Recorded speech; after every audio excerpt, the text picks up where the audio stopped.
আসসালামু আলাইকুম ওয়া রাহমাতুল্লাহি ওয়া বারাকাতুহু। ইন্নাল হামদালিল্লাহ নাহমাদুহু ওয়া নুসাল্লি আলা রাসূলিহিল কারীম।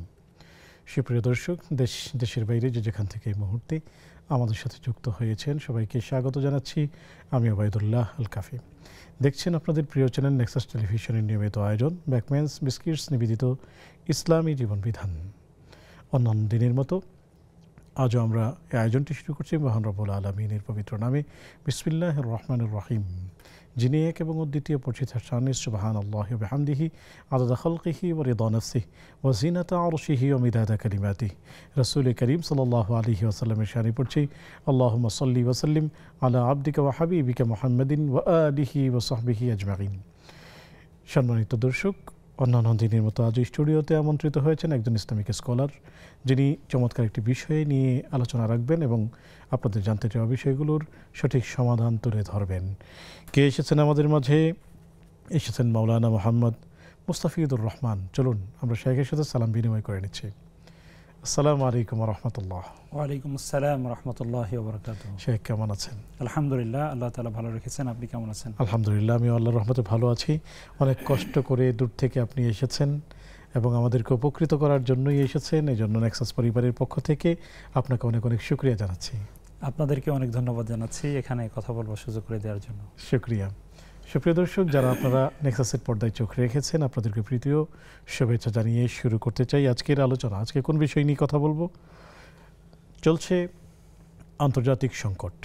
গোটা বিশ্ব আজ যুদ্ধ খেলায় মেতে উঠেছে। বিশেষ করে অনইসলামিক শক্তিগুলো ইসলামী শক্তিগুলো টুটি চেপে ধরতে শুরু করেছে এবং মুসলিম নিধনে নেমেছে। অন্যদিকে চলছে জাতীয় সংকট, এক রেজিম চেঞ্জ হতে না হতেই অন্য রেজিম, এবং সেই সাথে চলছে সন্ত্রাসী, চাঁদাবাজি, বিভিন্ন রকমের মানুষের মানবিক সংকট।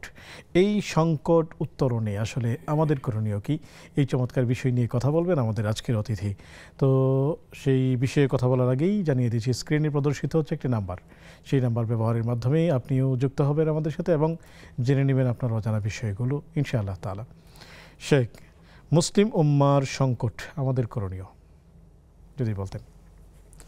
আলহামদুলিল্লাহ, ওয়াসসালাতু ওয়াসসালামু আলা রাসূলিল্লাহ ওয়া আলা আলিহি ওয়া আসহাবিহি আজমাইন। আল্লাহ রাব্বুল আলামিনের শুকরিয়া আদায় করছি যে আল্লাহ তাআলা এই গুরুত্বপূর্ণ একটা বিষয়ে কথা বলবার মতন সুযোগ করে দিয়েছেন, এখানে এনেছেন। এর জন্য আল্লাহ শুকরিয়া আদায় করছি। আলহামদুলিল্লাহ। আলহামদুলিল্লাহ। রাসূল সাল্লাল্লাহু আলাইহি ওয়াসাল্লামের প্রতি দুরূদ এবং গোটা পৃথিবীতে বর্তমানে যে মানবতা আজকে অপমানিত, মুসলিম জনতা বিশেষ করে, সেই মজলুম মুসলিমদের জন্য আল্লাহর কাছে দোয়া করছি আল্লাহ তাআলা যেন তাদের উত্তরণের একটা ব্যবস্থা করে দেন। আমিন ইয়া রাব্বাল আলামিন। তাদের জন্য যেন আল্লাহ তাআলা বন্ধু এবং সাহায্যকারী পাঠান। আমিন ইয়া রাব্বাল আলামিন। সেই দোয়া করে আমি শুরু করছি গুরুত্বপূর্ণ বিষয়, যে মুসলিম উম্মার যে সংকট উত্তরণে করণীয়। সংকটটি কি, এটি যদি আমাদের সম্মানিত এবং প্রিয় দর্শক শ্রোতা যারা আছেন আমাদেরকে দেখছেন, যে সংকট হচ্ছে, যেটি ইংরেজি হচ্ছে ক্রাইসিস, এমন একটি অবস্থা যে অবস্থায় একদিকে যেমন সঠিক সিদ্ধান্ত নেওয়া কঠিন হয়ে পড়ে, একই সাথে কোনো একটা জাতি অথবা কোনো একটা গোষ্ঠীর অগ্রগতির পথটা রোধ হয়ে যাওয়ার একটা সম্ভাবনা দেখা দেয় অথবা রোধ হয়ে যায়। সেই পরিস্থিতিতে উত্তরণ করবার জন্য, সেই পরিস্থিতি থেকে বাঁচবার জন্য তারা চেষ্টা করে, কিন্তু অনেক সময় সঠিক পথ না পাওয়ার কারণে তারা আসলে কিভাবে এই অবস্থা থেকে নিজেদেরকে মুক্ত করবে সেই পথকে তারা খুঁজে পান না।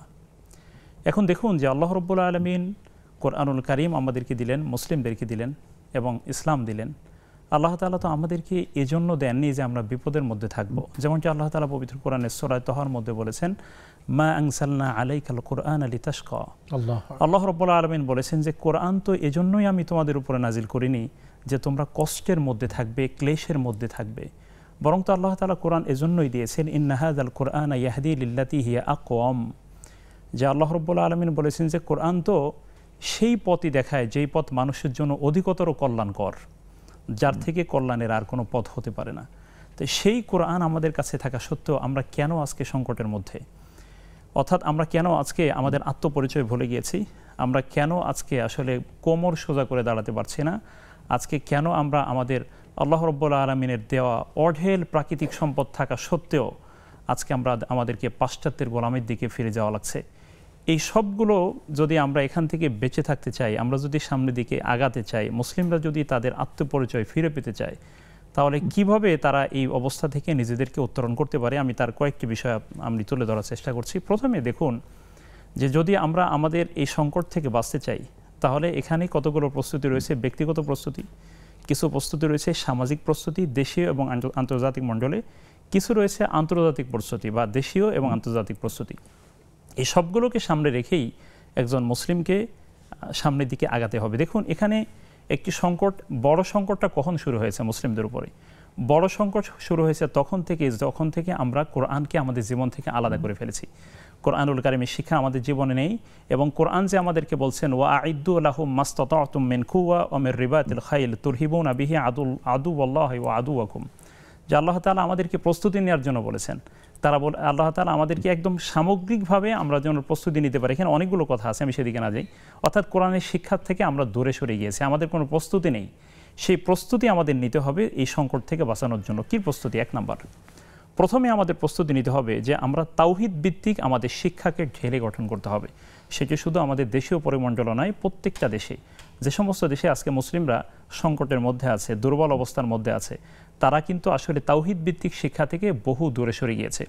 আপনি লক্ষ্য করবেন যে তুরস্কের উসমানী খেলাফত যখন পতন হলো 1920 থেকে 23, ওই সময় এই উসমানী খেলাফতের পতনের পরে, অটোমান সাম্রাজ্যের পতনের পরে পৃথিবী কিন্তু দুই ভাগে বিভক্ত হয়ে গেল। একটি অংশ তারা ধর্মকে শুধুমাত্র তাদের ব্যক্তিগত জীবনের মধ্যে সীমাবদ্ধ থাকার কাজে তারা নিজেদেরকে সম্পৃক্ত করলেন, আরেকটি গোষ্ঠী তারা টোটাল ধর্মকে উপেক্ষা করে চললেন, যে এটি কোনো প্রয়োজনই নেই। এই দুই ভাগে বিশ্ব যখন বিভক্ত হয়ে গেল, তখনই কিন্তু মুসলিমরা সিদ্ধান্ত নিতে ব্যর্থ হলো যে আসলে আমাদের অবস্থা কোন দিকে যাবে, আমরা এখন কিভাবে আসলে আমাদের সেই আত্মপরিচয় ফিরে পাবো। সেই জন্য আমি মনে করি যে আসলে এই সংকট থেকে বাঁচার প্রথম ভূমিকা নিতে হবে যে আমাদের তাওহীদ ভিত্তিক শিক্ষা ব্যবস্থা আমাদের চালু করতে হবে, এটি প্রত্যেকটি স্তরে।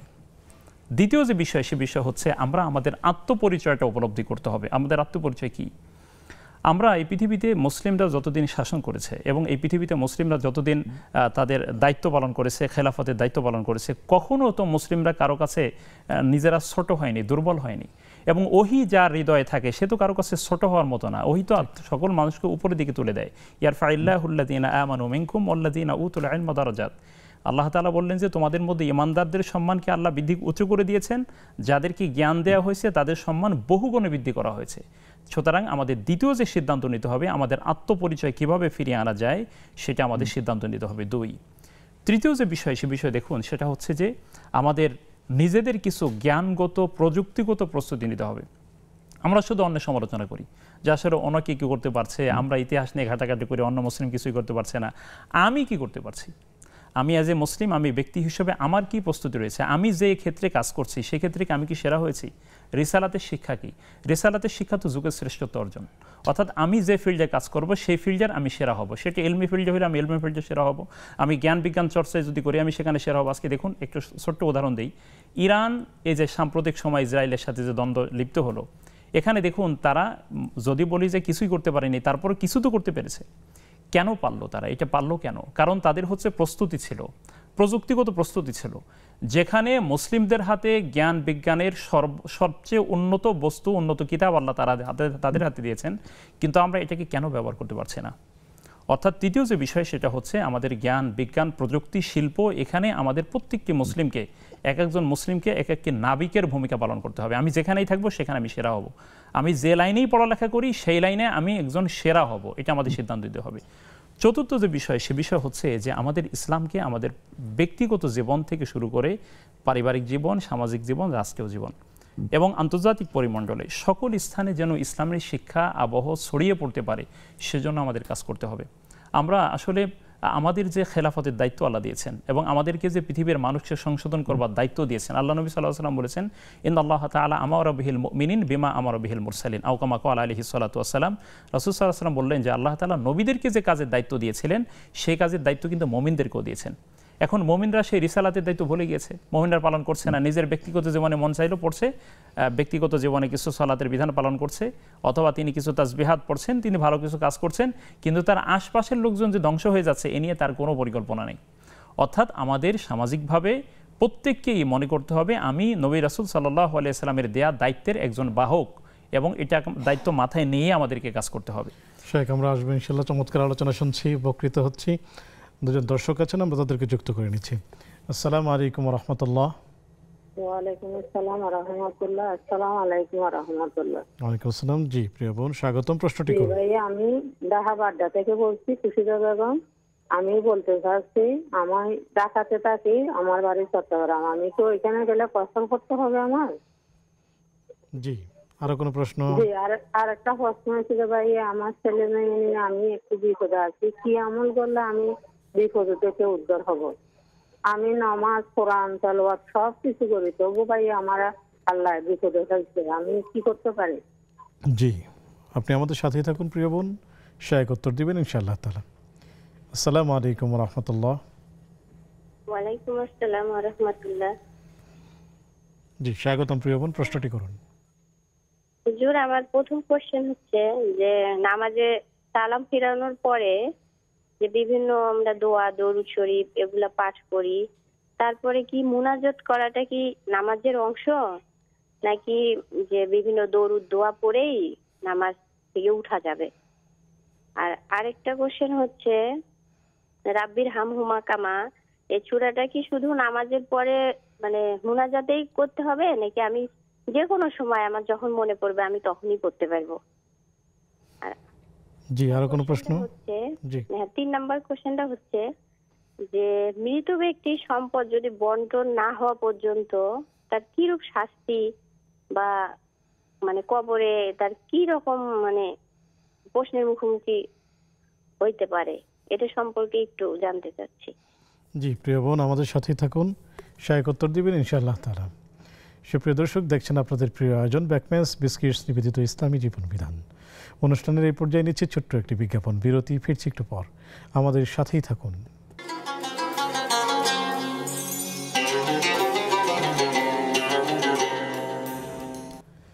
আসসালামু আলাইকুম রহমতুল্লাহি ওয়া বারাকাতুহু।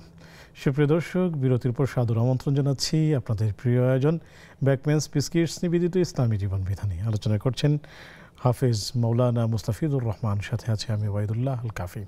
আলোচনা চলছে মুসলিম উম্মার সংকট এবং করণীয়। চলুন আমরা শায়েকের কাছে যাচ্ছি।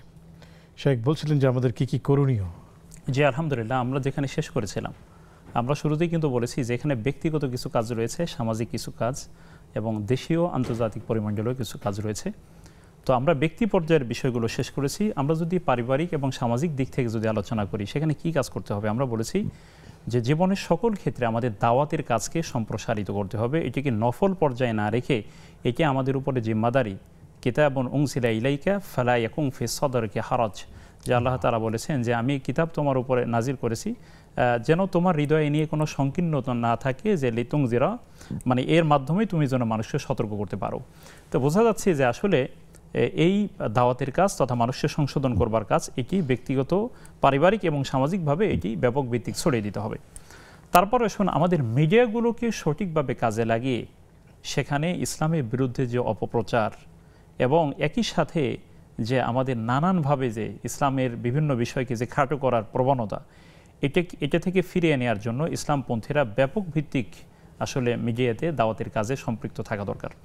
সেক্ষেত্রে অবশ্যই নিষ্ঠার সাথে হবে এবং সেটি নানান কৌশলে হতে পারে, শুধু আলোচনা পর্যালোচনা নয়, নানানভাবে মিডিয়াকে সঠিকভাবে কাজে লাগাতে হবে যেন ইসলামের সঠিক পরিচয়টা মানুষের কাছে পৌঁছতে পারে। তারপরে দেখুন, আমাদের যারা সমাজের বুদ্ধিজীবী আছেন, যারা মানে হচ্ছে সমাজকে যারা নিয়ন্ত্রণ করেন, যারা সমাজে জ্ঞান দেন, তাদেরকে সঠিক গাইড করবার জন্য তাদেরকে সঙ্গবদ্ধ করবার প্রচেষ্টা চালানো দরকার। এটি শুধু সামাজিক পরিমণ্ডলে নয়, আন্তর্জাতিক পরিমণ্ডলে, দেশীয় পরিমণ্ডলে এটি হওয়া দরকার। তথা বুদ্ধিজীবীদেরকে যেন সঠিকভাবে কাজে লাগানো যায়। তারা কেন? কারণ হচ্ছে লক্ষ লক্ষ মানুষ তাদের কথা শুনে, কিন্তু তারা যদি এই স্থানে যদি আমাদের যোগ্য লোক তৈরি না হয়, তাহলে তো আমরা সারা জীবন শুধু তাদের পিছনে সমালোচনা করে আসলে ভালো কিছু করতে পারবো না। এই জন্য সেই জায়গাগুলোতে তাদের ভালো অবস্থান সম্পন্ন লোক সেখানে দেয়া দরকার। যদি আমরা এগুলো বলি যে আসলে মানে হচ্ছে জাতীয় পরিমণ্ডলে এই কাজগুলো আমরা ছড়িয়ে দিতে পারলে একটি অবস্থান আমাদের তৈরি হবে। তারপরে দেখুন, যদি আমরা আন্তর্জাতিক পরিমণ্ডলের দিকে একটু তাকাই, তাহলে দেখুন যে আমাদের মুসলিম দেশগুলোর মধ্যে কূটনৈতিক যে সম্পর্ক, সেটা আরও ডেভেলপ করা দরকার এবং সেটিও কিন্তু সংকট উত্তরণের একটা অন্যতম মাধ্যম। তথা আমাদের দেশীয় পরিমণ্ডল থেকে যদি আন্তর্জাতিক পরিমণ্ডলেও যদি আমাদের অবস্থান শক্ত করতে হয়, তাহলে মুসলিম দেশগুলোর মধ্যে অভ্যন্তরীণ সম্পর্ক জোরদার করা এবং তাদের মধ্যে যে বাণিজ্য চুক্তি সেগুলো আরও সম্প্রসারিত করা এবং তাদের চেতনা তৈরি করবার জন্য অর্থাৎ ওয়াজআলনাকুম শুউবা ওয়া ক্বাবাইলা লিতাআরাফু, যে আল্লাহ রাব্বুল আলামিন বলেছেন তোমাদেরকে বিভিন্ন জাতি এবং গোষ্ঠীতে বিভক্ত করেছি যেন তোমরা একে অপরের সাথে পরিচিত হতে পারো। পরিচিত হওয়া মানে হচ্ছে একজন আরেকজনের কালচার সম্পর্কে জানবে, একজন আরেকজনের শক্তি সম্পর্ক জেনে সেই শক্তি আমরা অর্জন করবো। এখন দেখুন এই যে সমস্ত দেশ, আফগানিস্তান সহ ইরান, যে সমস্ত দেশগুলো সাম্প্রতিক ভালো করেছে, তাদের আকীদা বিশ্বাস নিয়ে সেটা ভিন্ন কথা, কিন্তু তারা যে প্রস্তুতি নেওয়ার জন্য যে আল্লাহ বললেন ওয়া আইদ্দু লাহুম মাসতাতাতুম মিন কুওয়া, তোমরা তোমাদের সক্ষমতা অনুযায়ী তোমরা প্রস্তুতি গ্রহণ করো, যেগুলো দিয়ে তোমরা তোমাদের শত্রুদেরকে মোকাবেলা করতে পারবে এবং আল্লাহর শত্রুদেরকেও তোমরা মোকাবেলা করতে পারবে। তাহলে এই প্রস্তুতি, তারা কি প্রস্তুতি নিল এটা আমাদের জানতে হবে। যে যেখানে মাত্র আরব বিশ্ব তাদের ৬-৭ দিনের যুদ্ধে যারা যেখানে পরাজিত হয়ে গিয়েছিলেন, সেখানে তার চেয়ে বেশি দিনগুলোতেও তারা যুদ্ধ চালাতে পারলো কি শক্তির বলে, এগুলো জানতে হবে তাদের কাছ থেকে। এই জন্য কূটনীতিক তৎপরতা জেনে তাদের প্রস্তুতির আলোকে আমাদেরও সেই প্রস্তুতি থাকতে হবে। তারপরে আসুন পরবর্তী যে বিষয়, সেটা হচ্ছে আমাদের অর্থনৈতিক প্রস্তুতি। আজকে মুসলিম উম্মার একটা বড় সংকট কি, আমাদের বিশ্ব এখন কি কোনোভাবেই মানে ইসলামী অর্থনীতির ভিত্তিতে চলছে, পরিচালিত হচ্ছে না মোটেই। তাহলে কেন এত বড় একটি গোষ্ঠী পৃথিবীতে মুসলিমদের থাকা সত্ত্বেও তারা নিজস্ব কোনো অর্থ ব্যবস্থা গড়ে তুলতে পারে না বা পারেনি, ইতোপূর্বেও পারেনি? তাহলে এটা তো নিশ্চয়ই তাদের জন্য একটা বড় সংকট। সুতরাং এটা যদি মানে হচ্ছে আন্তর্জাতিক পরিমণ্ডলকেও যদি পরিশুদ্ধ রাখতে হয়, তাহলে গোটা বিশ্বে ইসলামী অর্থনীতি প্রবর্তন করবার জন্য যেন আমরা মানে হচ্ছে ঋণদাতা সংস্থাদের কাছে আমাদের ধর্ণা দিতে না হয়, আমরা নিজস্ব পরিমণ্ডলে আমরা নিজেরা যেন নিজেদের অবস্থানকে সুসংহত করতে পারি, সেজন্য আমাদের অর্থনৈতিক অবস্থা অত্যন্ত মজবুত করা দরকার। এবং ইসলামী অর্থনীতি, ইসলামী আইন, এগুলোকে কিভাবে আন্তর্জাতিক পরিমণ্ডলেও বাস্তবায়ন করা যায় সে ব্যাপারেও মুসলিমদের আরও কার্যকরী ভূমিকা পালন করা দরকার। সবচেয়ে বড় বিষয় হচ্ছে দেখুন যে আমরা যত কিছুই করি আমাদের সমস্ত প্রস্তুতির সাথে কিন্তু একটি প্রস্তুতি যুক্ত হতে হবে, সেটা হচ্ছে আল্লাহ তাআলার সাহায্য। আমার সব প্রস্তুতি আছে, একজন পরীক্ষার্থী আগামীকালকে তার পরীক্ষা, তিনি পরীক্ষার জন্য সব প্রস্তুতি শেষ করেছেন, কিন্তু আল্লাহ তাআলার সাথে তার সম্পর্ক ডেভেলপ হয়নি। আল্লাহ তাআলা তার কল্যাণ হয়তো সেভাবে দেননি যেভাবে তার পাওয়ার দরকার ছিল, সেই পরিমাণ কল্যাণ তিনি আল্লাহর কাছ থেকে লাভ করতে পারেননি। তাহলে সব প্রস্তুতি শেষ, কিন্তু আল্লাহ তাআলার সাহায্য যোগ না হলে সেই প্রস্তুতিগুলো দিয়ে কিন্তু আসলে সফলতার মুখ কোনোদিন দেখা যাবে না প্রকৃত অর্থে। সেজন্য আমাদের সব প্রস্তুতির পাশাপাশি আল্লাহ রাব্বুল আলামিনের সাথে মুসলিম উম্মার সম্পর্ক আরও বৃদ্ধি করতে হবে, এবং কিভাবে বৃদ্ধি করলে আল্লাহ তাআলা আমাদের যাকে সাড়া দেন সেই মানে নিজেদেরকে তৈরি করতে হবে। আল্লাহ তাআলা তৌফিক দান করুন। আমিন ইয়া রাব্বাল আলামিন। শেখ, আমরা আসবো দুজন দর্শককে যুক্ত করি। আসসালামু আলাইকুম ওয়া রাহমাতুল্লাহ। ওয়া আলাইকুম আসসালাম ওয়া রাহমাতুল্লাহ। হুজুর, আমার 4টা প্রশ্ন। জি, স্বাগতম। জি, এক নাম্বার প্রশ্নগুলো করুন। জি, এক নাম্বার প্রশ্ন হচ্ছে হুজুর, আমরা যে অনেক সময় বাথরুমের ভিতরে বালতি ভরে গোসল করি, সেই থেকে আবার পানি নিয়ে ওযু করি বালতি থেকেই, মানে এটা ওযু গোসল হবে কিনা দুইটা। আর 2 নাম্বার প্রশ্ন হচ্ছে হুজুর, মানে কুরবানির গরুর ভুঁড়ি ও পায়ের কুড়া খাওয়া যাবে কিনা। আর 3 নাম্বার হচ্ছে মুহররম মাসের কয়টি রোজা আর কোন দিন রাখবো, কয়টা রাখতে হবে। 4টা প্রশ্ন হচ্ছে হুজুর, আমার ছেলে মাদ্রাসায় পড়ে, তারপর ও মাদ্রাসায় যায় না। 3 নম্বর প্রশ্নটি 3 নাম্বার হচ্ছে মুহররম মাসের কয়টা রোজা আর কয়টা রোজা রাখতে হবে, কোন দিন রাখতে হবে। জি, আর 4 নাম্বার হচ্ছে হুজুর, আমার ছেলে মাদ্রাসায় যায় না, তারপর সে বললো যে আম্মু আমার গায়ে হাত দিয়ে বলতেছে যে আমি আমার নানু বাড়ি থেকে আইসা পরে যাব, কিন্তু যাই নাই। মানে যে ও আমার গায়ে হাত দিয়ে যে বলছে, মানে ওর কোনো কিছু করতে হবে কিনা, মানে এটাই যদি বলতেন। জি, প্রিয় বোন আমাদের সাথেই থাকুন, শেখ উত্তর দিবেন ইনশাআল্লাহ। আসসালামু আলাইকুম ওয়া রাহমাতুল্লাহ। ওয়া আলাইকুম আসসালাম রাহমাতুল্লাহ। ওয়া আলাইকুম আসসালাম রাহমাতুল্লাহ। জি, প্রিয় বোন স্বাগতম, প্রশ্নগুলো করুন।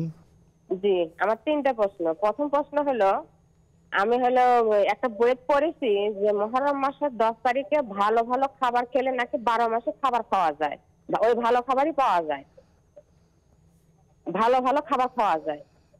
আর দ্বিতীয় প্রশ্ন, যে বিছানায় আমরা ঘুমাই সেই বিছানায় বলে ভাত খেলে জিনেরা বলে হলে ক্ষতি করে, এটা সত্য কিনা। জি। আর তৃতীয়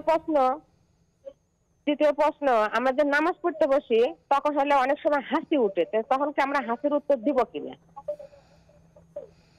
জি জি, প্রিয় বোন আমাদের সাথেই থাকুন, শেখ উত্তর দিবেন ইনশাআল্লাহ তাআলা।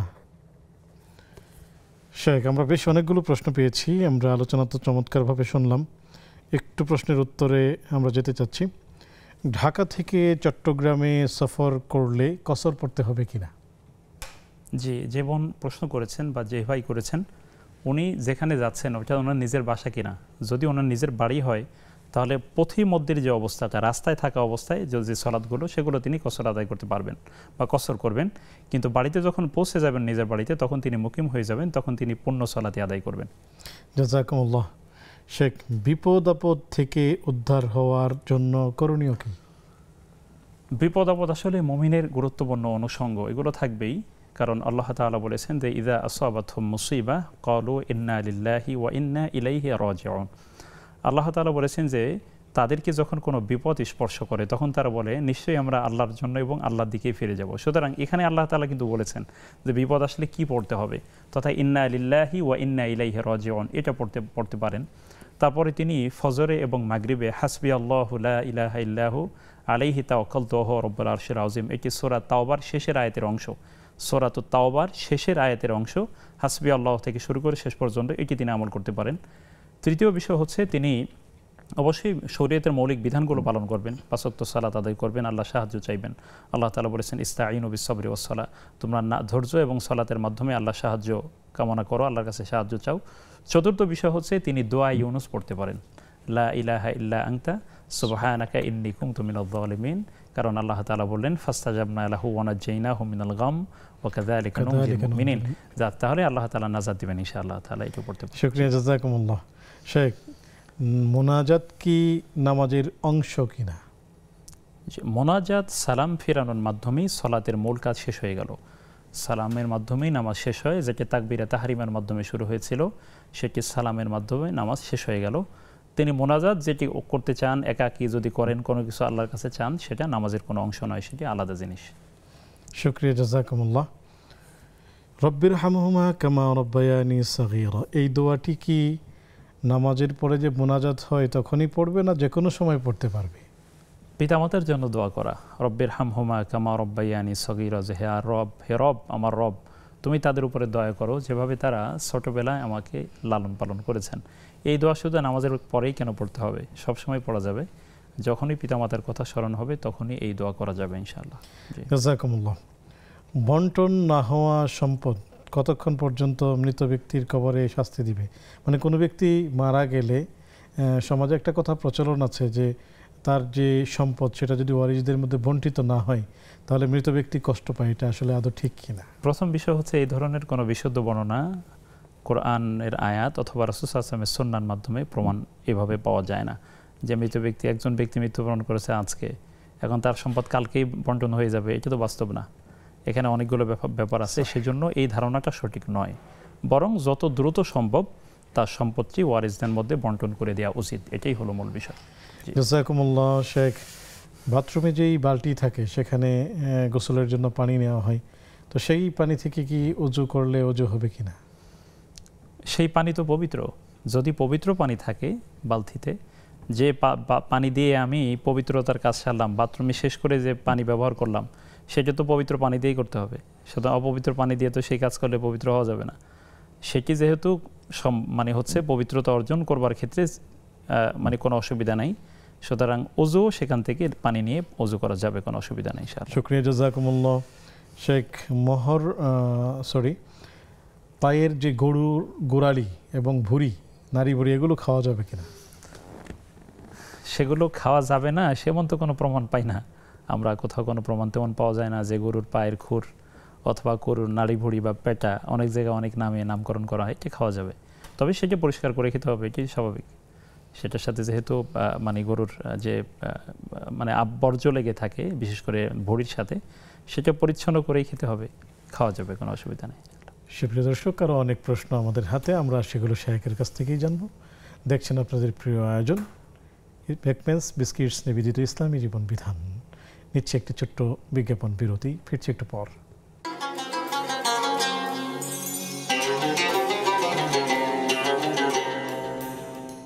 আসসালামু আলাইকুম রহমতুল্লাহি ওয়া বারাকাতুহু। সুপ্রিয় দর্শক, বিরতির পর সাদর আমন্ত্রণ জানাচ্ছি আপনাদের প্রিয় আয়োজন বেকম্যানস বিস্কিটস নিবেদিত ইসলামী জীবন বিধানে। আলোচনা করছেন মৌলানা মুস্তাফিজুর রহমান হাফিজাহুল্লাহ, সাথে আছি আমি ওবায়দুল্লাহ আল কাফি। আলোচনা চলছে উম্মার সংকট এবং করণীয়, আমাদের করণীয়। সেই সাথে পেয়েছি আপনাদের বেশ কিছু প্রশ্ন, জানতে চলে যাচ্ছি সরাসরি শেখের কাছে। শেখ, মহরম মাসে রোজা কয়টি রাখতে হবে যদি বলতেন? মহরম আল্লাহ তাআলার মাস।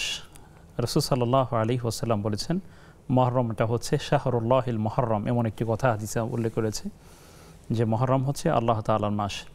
তো মহরমে রাসূল সাল্লাল্লাহু আলাইহি ওয়াসাল্লাম তিনি যে আমল করতেন সেটি হচ্ছে তিনি মহরমে তিনি রোজা রাখতেন, এবং মহরমে 2টি রোজা রাখতে হবে, তথা মহরমের 10 তারিখ এবং হচ্ছে 9 তারিখ। যেমনটি আমরা জানি, এখানে ছোট্ট করে বলতে চাই, রাসূল সাল্লাল্লাহু আলাইহি ওয়াসাল্লাম মক্কা থেকে মদিনাতে গেলেন, সেখানে গিয়ে দেখলেন ইহুদিরা এই মহরমের 10 তারিখে রোজা রাখছে। তিনি তাদেরকে প্রশ্ন করলেন, রোজা কেন রাখছো? তিনি বললেন যে আল্লাহ তাআলা এই দিনে আমাদের নবী মূসা আলাইহিস সালাম এবং তার সম্প্রদায়, তার কওমকে, তার উম্মতকে ফেরাউন এবং তার দলবলের কবল থেকে মুক্তি দিয়েছিলেন, এই জন্য আমরা এই দিন রোজা রাখি। রাসূল সাল্লাল্লাহু আলাইহি ওয়াসাল্লাম বললেন, আমরা তো মূসা আলাইহিস সালামের ব্যাপারে তোমাদের থেকে বেশি হকদার। সুতরাং তিনি বললেন, আগামী বছর যদি বেঁচে থাকি তাহলে আমি 9 তারিখেও রোজা রাখবো। সেই হিসেবে যে এই মহরম মাসে 2 দিন রোজা রাখা সুন্নাহ, একটি নয়, মহরমের 10 তারিখ এবং 9 তারিখ।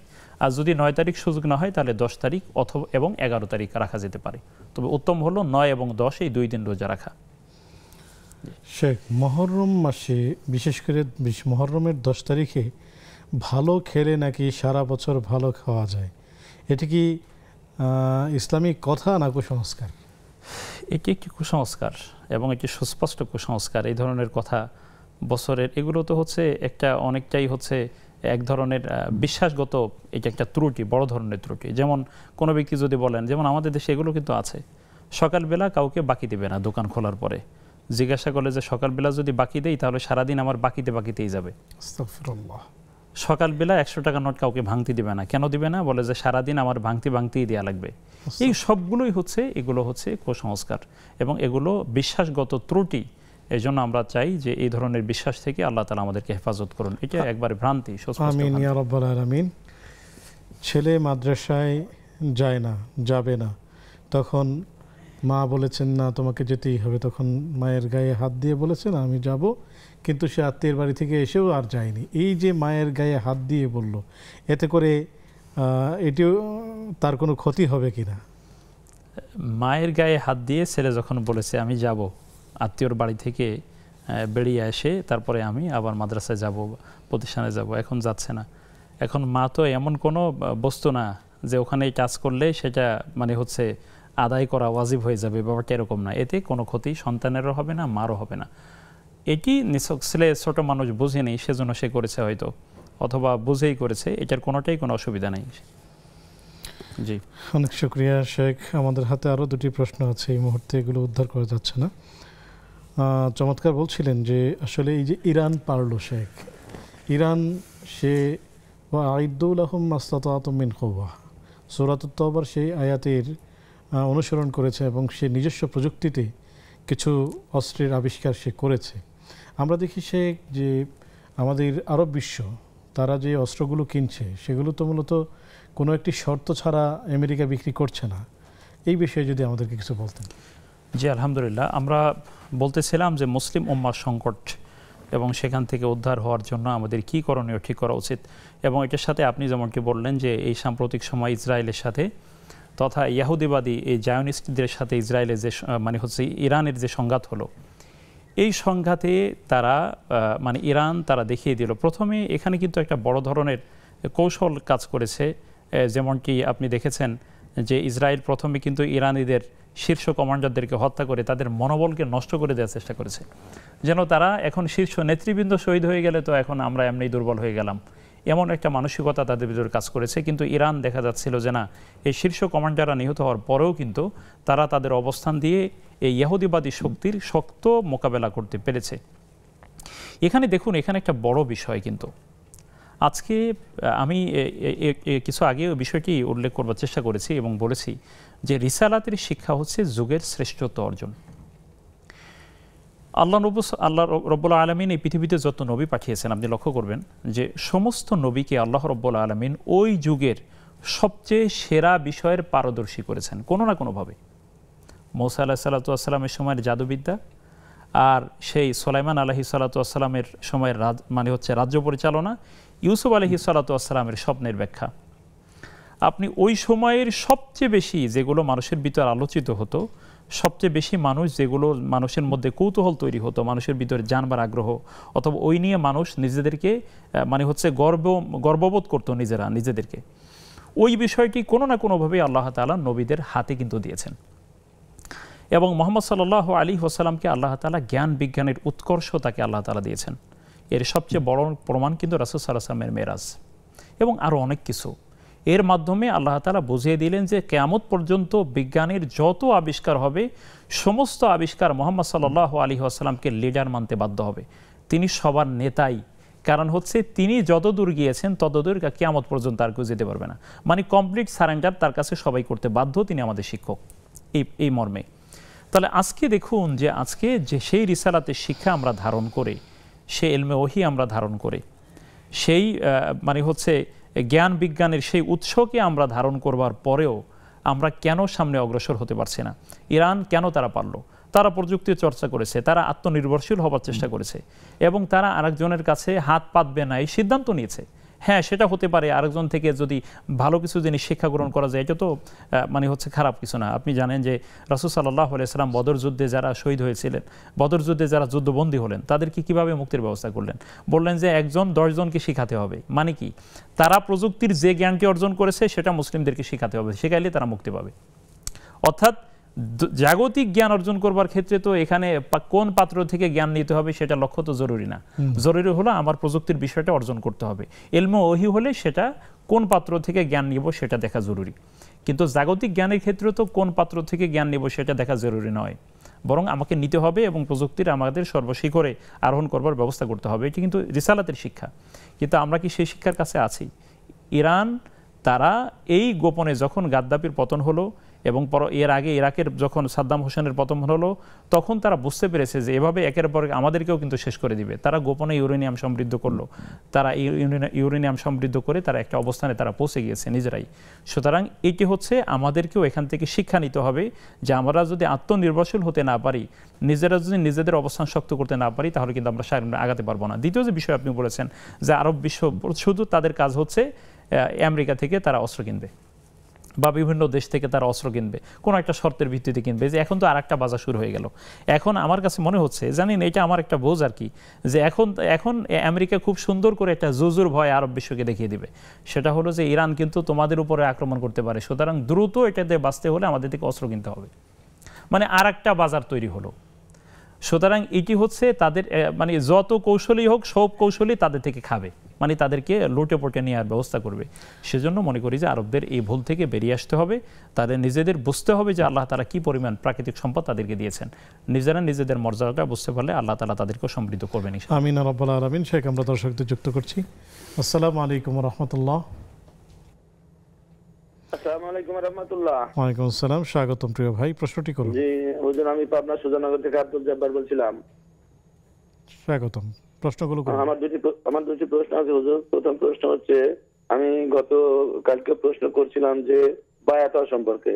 এখানে তারা বলছিল যে নবী করিম সাল্লাল্লাহু আলাইহি ওয়াসাল্লাম এবং তাদের পরে সাহাবীর পরের থেকে আর এগুলি নাই। তো আমরা যাদের কাছে আমাদের এলাকার মানুষ যায় বা আমিও যাই, মনে করেন যে কাদরিয়া তরিকা, তারা বলে আমরা নবীজির সিলসিলা, বিশ্ব জাকির মঞ্জুরিরা বলে আমরা নবীজির সিলসিলা, এই নবীজির সিলসিলা বলে তারা বায়াত করায়। এটা সত্যতা কতটুকু সাহেব অবশ্যই বলবেন।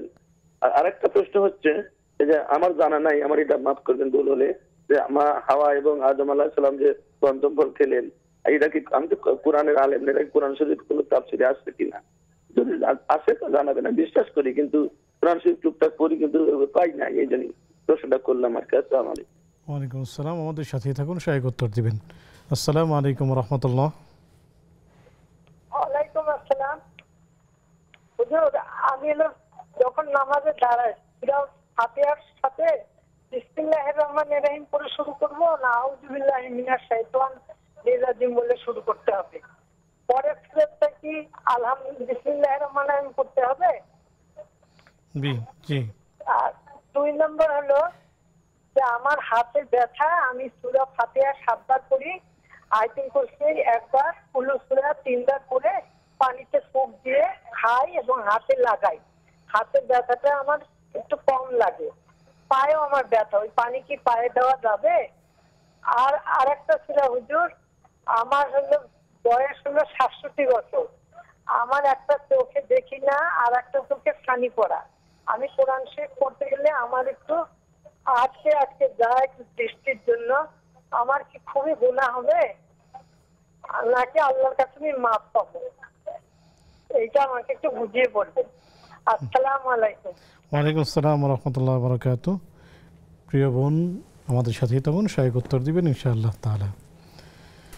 শেখ, যদি কেউ বেডরুমে শোয়ার বিছানায় বসে ভাত খায় তাহলে তার ক্ষতি হবে, এই বিষয়টি কি সত্য কিনা? যে স্থানে তিনি ঘুমান বা বিশ্রাম নেন সেই স্থানে খাবার খেলে বা সেই বিছানায় খাবার খেলে না কোনো ক্ষতি হবে এমন কোনো প্রমাণ তো আমরা পাই না। বরং তিনি বৈধ খাবার যে কোনো পবিত্র স্থানে বা ভালো জায়গায়, স্বাস্থ্যসম্মত জায়গায়, সেখান থেকে তিনি খেতে পারবেন, কোনো অসুবিধা নেই। শুকরিয়া শেখ। আমরা বায়াত সম্পর্কে জানবো ইনশাআল্লাহ একটি বিরতি থেকে এসে। তারপর সুপ্রিয় দর্শক, দেখছেন আপনাদের প্রিয় আয়োজন ব্যাকম্যাচ বিস্কিটস নিবেদিত ইসলামী জীবন বিধান। নিচ্ছি অনুষ্ঠানের এই পর্যায়ে আরও একটি ছোট্ট বিরতি, ফিরছি একটু পর, আমাদের সাথেই থাকুন।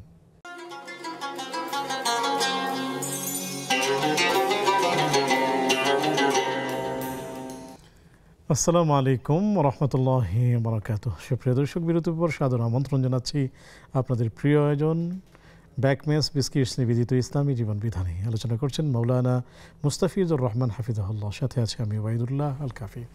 পেয়েছি আপনাদের বেশ কিছু প্রশ্ন, জানতে চলে যাচ্ছি সরাসরি শেখের কাছে।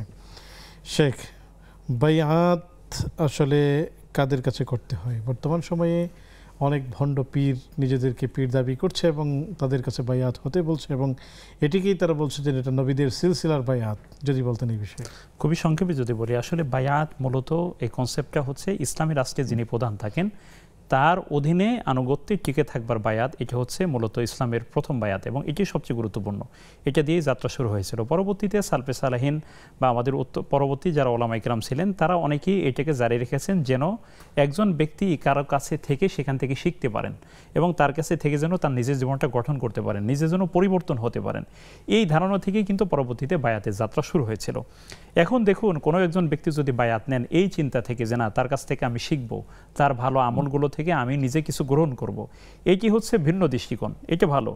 কিন্তু বর্তমানে এমন সব মানুষের কাছে মানুষ বায়াত নিচ্ছেন যারা নিজেদেরকে বলছেন আমরা নবীদের সিলসিলার অধিকারী বা নবীদের সিলসিলার, নবী রাসূল সাল্লাল্লাহু আলাইহি সাল্লাম, রাসূল সাল্লাল্লাহু আলাইহি ওয়াসাল্লামের সিলসিলারই ধারাবাহিকতা আমরা আছি। এটা যাচাই করেই তারপরে তাদের সাথে থাকা দরকার। কারণ হচ্ছে রাসূল সাল্লাল্লাহু আলাইহি ওয়াসাল্লাম বলেছেন আল মারউ মাআ মান আহাব্বা। রাসূল সাল্লাল্লাহু আলাইহি ওয়াসাল্লাম বললেন যে আসলে মানুষ যাকে ভালোবাসে তার সাথেই কিন্তু কাল কিয়ামতে তিনি থাকবেন।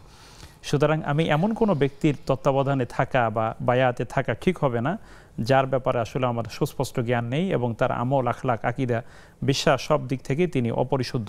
এই জন্য বরং রাসূল সাল্লাল্লাহু আলাইহি সাল্লামের মানহাজকে যদি আমরা মেনে নেই তাহলে আর কোনো ঝামেলা হয় না। আসুন, আমি ওনাকে বলবো যে আপনি রাসূল সাল্লাল্লাহু আলাইহি ওয়াসাল্লামের জীবনী সম্পর্কে জানেন এবং সাহাবায়ে আজমাইন, তাবেঈন, তাবেঈন যারা ছিলেন তাদের জীবনী জানেন, তারা যেভাবে চলেছেন সেভাবে চলেন, ইনশাআল্লাহ আল্লাহ তাআলা মুক্তির পথ খুলে দিবেন। ইনশাআল্লাহ তাআলা। জাযাকুমুল্লাহ। হযরত আদম আলাইহিস সালাম এবং মা হাওয়া আলাইহিস সালাম ওনারা জান্নাতে কোনো একটি ফল খেয়েছিলেন, এই বিষয়টি কি কোরআনে আছে কিনা জানতে চেয়েছে। কোরআনের একাধিক জায়গায় এই নিয়ে কথা আছে। সূরা বাকারার মধ্যে আল্লাহ তাআলা উল্লেখ করেছেন, সূরা আরাফের মধ্যে আছে, বেশ কয়েকটি জায়গায় রয়েছে। তবে এখানে একটা ভুল মেসেজ রয়েছে মানুষের কাছে, সেটা হচ্ছে যে প্রথম হাওয়া আলাইহিস সালাম ফল খেয়েছেন, পরে তিনি আদম আলাইহিস সালাতু ওয়াস সালামকে ফল খেতে প্রলুব্ধ করেছেন এবং এভাবে বলে নারী জাতিকে খাটো করার একটা প্রবণতা হয়েছে। এগুলো একটা সুস্পষ্ট জেহালাত এবং সুস্পষ্ট নারীদের ব্যাপারে একটা অপবাদ। বরং কোরআন আমাদেরকে এই কথা বলে, ফালাম্মা যাকা শাজারা বাদাত লাহুমা সাওআতুহুমা ওয়া তাফিকা ইয়াখসিফানি আলাইহিমা মিন ওয়ারাকিল জান্নাহ। যখন তারা উভয়ই সেই গাছের ফলের স্বাদ আস্বাদন করলো, আগে কে করেছে সে কথা কোরআনে বর্ণনা নাই, উভয়ই তারা স্বাদ আস্বাদন করেছে এবং আস্বাদন করার সাথে সাথেই তাদের শরীর থেকে জান্নাতের আবরণ পোশাক খুলে গেল। এর দ্বারা বোঝা যায় যে আসলে তারা উভয়ই এই গাছের স্বাদ তারা নিয়েছিলেন। তবে সেটি কি গাছ সে নিয়ে অনেক কথা আছে, সেটি অনেকে বলবো যে সূরা আরাফের প্রথম দিক থেকে সূরা বাকারা যে অংশে আছে সেগুলো একটু পড়ালেখা করুন, তবে কোরআনে এ নিয়ে কথা আছে। জি, জাযাকুমুল্লাহু খাইরান। শেখ, নামাজের মধ্যে সূরাগুলো পড়তে হয়, সূরাতুল ফাতিহা এবং অন্যান্য সূরা, সেগুলো পড়ার আগে আউযু বিল্লাহি বিল্লাহি মিনাশ শাইতানির রাজিম এটি পড়বে না বিসমিল্লাহির রহমানির রহিম দিয়ে শুরু করবে? সূরা ফাতিহা শেষ হওয়ার পরে পরবর্তী সূরা যখন মিলাবেন তখন শুধু বিসমিল্লাহির রহমানির রহিম বললেই যথেষ্ট হবে, এতটুকু তার জন্য যথেষ্ট হবে। এবং এটি সুন্নাহ পর্যায়ের বা মুস্তাহাব পর্যায়ের। আমরা চাই যে এতটুকুর উপর আমল করলেই আল্লাহ তাআলা তাকে তার ইবাদত কবুল করবেন ইনশাআল্লাহ। জি, জাযাকুমুল্লাহ। শেখ, আমাদের একজন বোন জানতে চেয়েছেন যে হাত ব্যথা যে কারণে তিনি পায়ে ব্যথা যে কারণে তিনি বিভিন্ন আয়াত পড়েন, আয়াতুল কুরসি পড়েন এবং বিভিন্ন সূরা পড়ে দম করেন। তো সেই ক্ষেত্রে তো ঠিক আছে, তিনি জানতে চেয়েছেন যে পানি পড়া যেখানে আয়াতগুলো পড়ে দম করা হয় সেই পড়া পানি পায়ের ব্যথার অংশে লাগানো যাবে কি না? তিনি তো এটা শেফার জন্যই পড়ছেন এবং সেই পানি তিনি তিনি চাচ্ছেন যে এই কোরআনের মাধ্যমে আল্লাহ তাআলা তাকে সুস্থ করে দিন, সেই নিয়তেই যদি তিনি আমল করেন এবং সেটা যদি তিনি তার স্থানে ব্যবহার করতে চান তিনি ব্যবহার করতে পারবেন ইনশাআল্লাহ, কোনো অসুবিধা নেই। কারণ তিনি তো আর আয়াত সেখানে লাগাচ্ছেন না, আয়াত পড়া পানি সেখানে লাগাচ্ছেন। জি, জাযাকুমুল্লাহ। শেখ, চোখের সমস্যা থাকার কারণে তিনি কোরআনুল কারীম আসলে ঠেকে পড়েন বা যে কারণেই হোক উনি ঠেকে পড়ছেন, এই কারণে কি গুনাহ হবে? আল্লাহ তাআলা তাকে ইনশাআল্লাহ দ্বিগুণ সওয়াব দান করবেন। সুবহানাল্লাহ। রাসূলুল্লাহ সাল্লাল্লাহু আলাইহি ওয়াসাল্লাম বলেছেন যে কোরআন পড়তে যায় কিন্তু কোরআন পড়তে গিয়ে আটকে যায়, তিনি শেখার চেষ্টা করছেন কিন্তু আটকে যাচ্ছেন, তিনি এই যে কষ্টটা স্বীকার করছেন এই জন্য আল্লাহ তাআলা তাকে দ্বিগুণ পুরস্কার দিবেন, যেমনটি রাসূলুল্লাহ সাল্লাল্লাহু ওয়াসাল্লাম আলাইহি তিনি বলেছেন। সেজন্য আমি মনে করি উনি যতটুকু প্রচেষ্টা করেছেন এই প্রচেষ্টার ফল তিনি পাবেন। ইন্নাল্লাহা লা ইউদিউ আজরাল মুহসিনিন, আল্লাহ তাআলা সৎকর্মশীলদের প্রতিদানকে নষ্ট করেন না, আল্লাহ তাআলা তাকটাও বাকি রাখবেন ইনশাআল্লাহ। জাযাকুমুল্লাহ খাইরান। শেখ, একজন বোন জানতে চেয়েছেন, আমি একজন মেয়ে আর আমার বয়স 21, হারাম থেকে বাঁচার জন্য আমি বিয়ে করে নিয়েছি, কেননা আমার পরিবার মানছিল না। এমনকি আমার পরিবারকে অনেক রিকোয়েস্ট করা হয়েছে, প্রস্তাব দেওয়ার পরেও তারা চায় বাড়ি ঘরওয়ালা পাত্র, কিন্তু আমি দিন চাই। আমাদের মধ্যে কোনো হারাম সম্পর্ক নাই। তার বাবা মা আরও 2 পুরুষ সাক্ষীর সামনে আমরা বিয়ে করেছি। আমাদের বিয়ে কি হয়েছে নাকি জিনা হবে? দয়া করে জানাবেন। আলহামদুলিল্লাহ। প্রথম হচ্ছে এই বোন যে নিয়তে বিয়ে করেছেন বললেন হারাম থেকে বাঁচার জন্য, এটি হচ্ছে তার একটা বড় বড় দায়িত্ব তিনি পালন করেছেন। আল্লাহ তাআলা তাকে উত্তম প্রতিদান দান করুন, দোয়া করছি আমরা। এক, দ্বিতীয় বিষয় হচ্ছে তার বাবা মা যদি দিনদার পাত্রের পরিবর্তে শুধু অর্থওয়ালা জামাই খুঁজে নিতে চান, আগ্রহ থাকে, এটি তাদের একটা ভুল ধারণা। যদি কিফায়েতের ক্ষেত্রে কোনো অসুবিধা না হয়, সমতার ক্ষেত্রে সমস্যা না হয়, তাহলে দিনদারিতাকেই প্রাধান্য দেওয়ার বিষয়টি শরীয়তে বলা হয়েছে।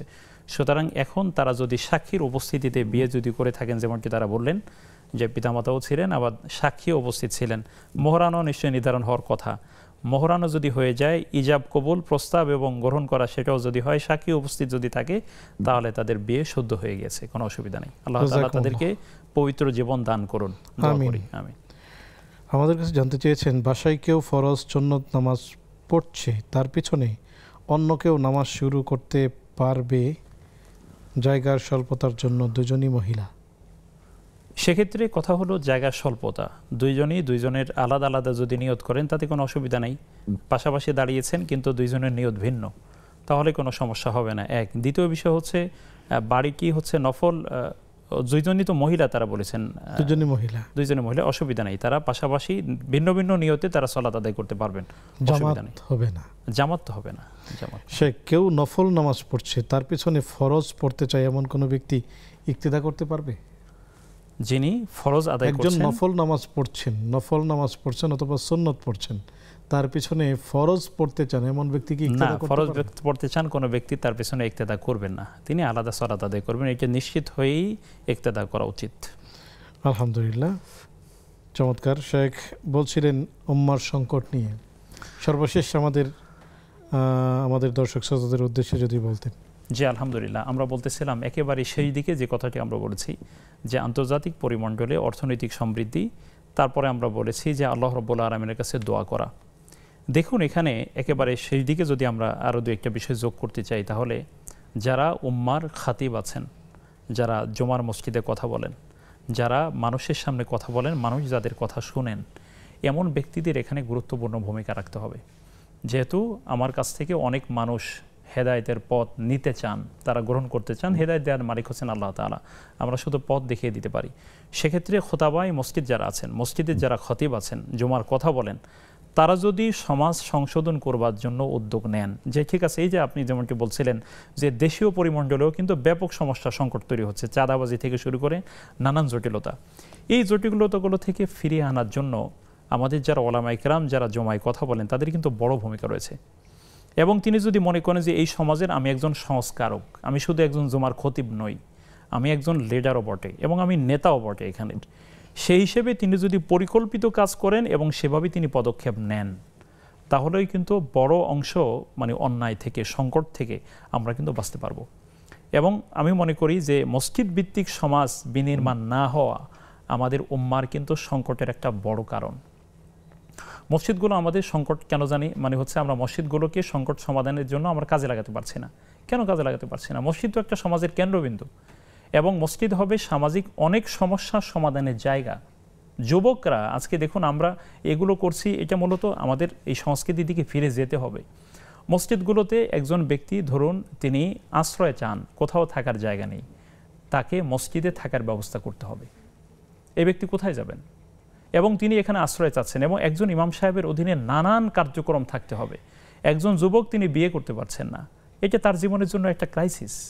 তিনি ইমাম সাহেবের কাছে গিয়ে বলবেন যে আমি বৈধ পন্থায় বিয়ে করতে চাই, আপনি সেক্ষেত্রে একটু ব্যবস্থা করেন, উনি ব্যবস্থা করবেন।